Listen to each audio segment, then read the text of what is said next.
G'day and welcome to this week's video. My name's Robert Goudie, and this week we're going to have a quick look at the second quarter earnings for Apple. They released their second quarter results in the last couple of weeks, and the market was definitely looking for probably negative news, but as these big tech companies often do, they've come out with some outstanding results. So we'll go through those quickly.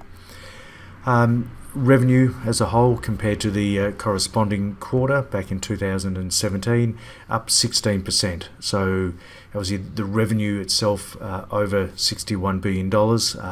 So when you're adding revenue onto those massive numbers, it's a huge, huge outcome. Earnings per share up 30%, and as people know that have listened to me over time, for my clients, we are always chasing earnings per share growth. That is the bottom line. That's what drives valuations. And of course, what happened after this was released, the result was released after hours trade in the US, and obviously the next night it opened and finished around 5% up or thereabouts.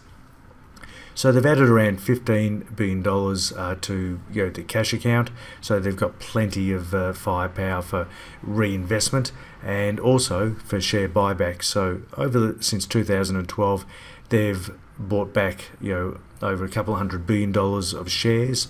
They've now approved another $100 billion share buyback. So that reduces the amount of shares on issue. So it makes obviously the profit that they make over time will be shared between fewer shares, which means more earnings per share for those particular shares that are still there. They also declared a 73-cent dividend, which is a 16% increase from the prior year. So we've got continued growth. And when we look down at the numbers, we can see second quarter earnings here with the box around it, and then first quarter earnings, understanding that the American financial year kicks off on the 1st of October.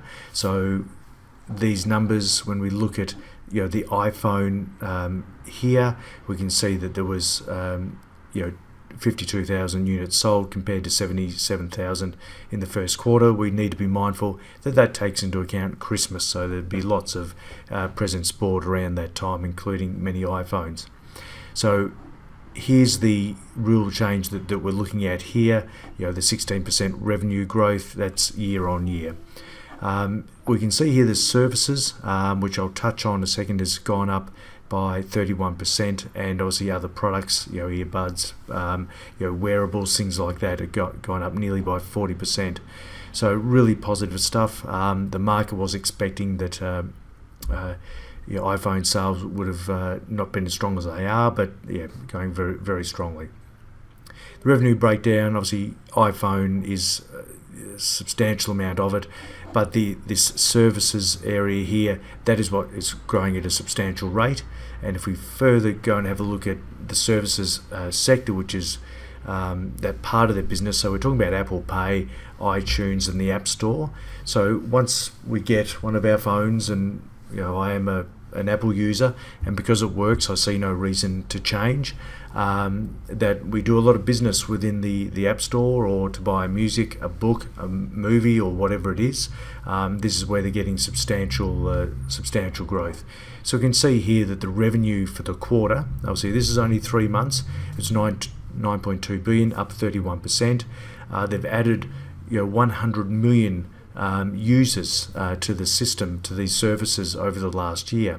And as I've watched around the office here, when people have gone from an Android operating system on a Samsung or some other phone, and they've moved to an iPhone, I've asked the question, would you ever move back? And generally the answer is no. So once we get there, and Apple have locked us in, which people generally don't move. And obviously that's convenience, it works, the iPhone talks to the iPad and so on. So they don't give us any reason to move. And they've predicted that in a certain amount of years' time, this services business will be a $50 billion business in time. So look, Apple, biggest company in the world, people keep saying, can they get bigger? And they get bigger again because the earnings per share, the profit continues to grow. That's what drives valuations. That's what you need to keep your eye on. Please make sure you understand this is a just general advice. I'm not suggesting Apple's a buy or a sell. You'd need to get personal advice from a suitably qualified financial advisor. Thank you very much for listening. Please give us the thumbs up or thumbs down, don't mind, and subscribe to the channel if you like. We'll speak to you next week.